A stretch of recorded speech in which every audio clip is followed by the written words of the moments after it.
என்ன தப்பு பண்ணேன்னு கேக்குற பத்தியா? நீதான் தேவையில்லாம எங்களை கூப்பிட்ட விஷயத்த சொல்லுமால. 2 லட்சம் ரூபாய் பணம் இருக்கு. இவங்க நகை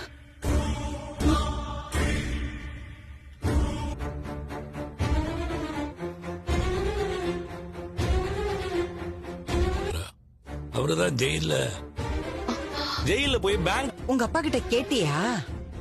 அப்போ இங்க நடந்த விஷயம் எல்லாம் நான் யார்கிட்டயும் சொல்ல மாட்டேன். இந்த பணத்துக்காக தானே எல்லாரும் என்ன மாறி மாறி அடிச்சீங்க. எந்த தடவை அடி வாங்கணும்னு சொல்டா. பல கொடுக்குறேன். என் நகைய வித்த மாதிரில குதிச்சா அவன் கையிலேயே குடுறா. பா வாங்க சொல்லுங்கப்பா. எப்ப தரணும்? இதுல 2 தானே இருக்கு. என்ன வட்டிக்கா குடுக்குறீங்க? புடிச்சிட்டு குடுக்குறதுக்கு பண்ண முடியாது.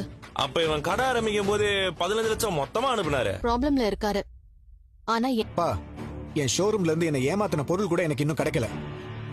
ஏங்க அதான் சொல்றாங்கல்ல. நல்ல நோட்டு தானே.